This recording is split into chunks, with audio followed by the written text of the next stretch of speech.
pharma industry, as our Honorable Prime Minister is very fond of saying, we are the vaccine hub of the world.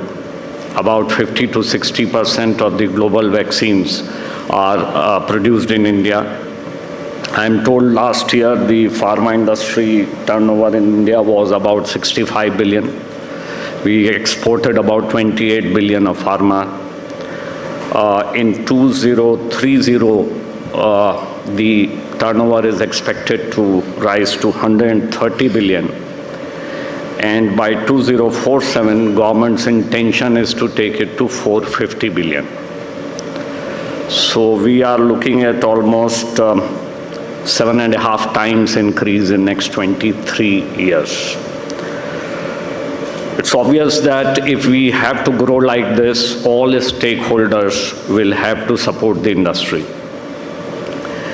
And representing the government, especially from the customs side, I would begin by reiterating our commitment to supporting the industry in increasing the exports, and therefore I understand the importance of the unbroken chain also, because this is very important for the pharmaceutical exports.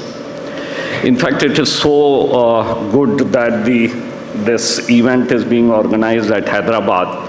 Pradeep Panikkar was just sharing some statistics from the air cargo complex Hyderabad. More than 60% of the export last year was of pharma products.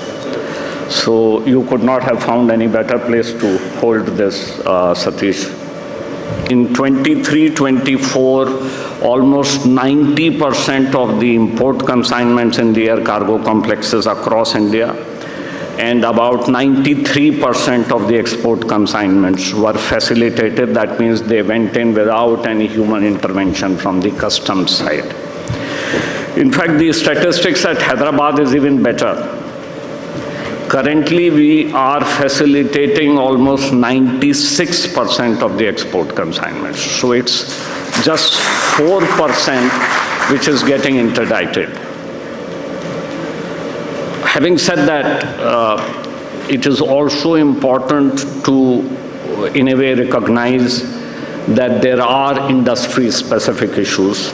As I begin by saying that, if the pharma industry has to grow at the pace in which the government expects it to grow, industry expects it to grow, each of us would have to do something more than what we are already doing to support the industry.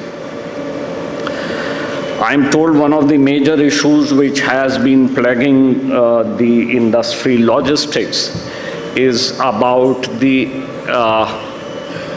containers or the cold chain containers and their clearance directly to the importer's premises or clearance directly from the exporter's premises. There have been views that when the marine containers can be allowed, why not these these cold chain containers. Readily, one or two things I am saying only to leave a food for thought for all of you, to come up with some options, some proposals, so that we could quickly consider it in the government and see what best we can do about it. One issue is regarding, 96% which is being facilitated, 4% balance which needs to be interdicted. I am sure the industry won't have much of an issue if due to some risk parameter something comes up and something really needs to be examined.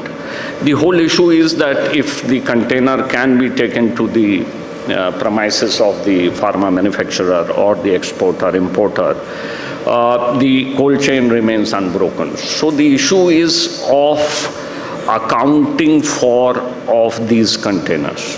How do we account for it and ensure that these are re-exported, re-imported, whatever way? There is an established system which is there in case of the marine containers. So my request to all of you is, give it some thought as to how this accounting can be done and how that can be the re-export be ensured by way of some safeguard which is available. So this, some food for thought I will leave with you people. I am not here essentially to speak much. I would very much like if there is something which you would like to tell us so that, we can improve our operations. Let me, conclude by wishing all of you very enriching, good deliberations here.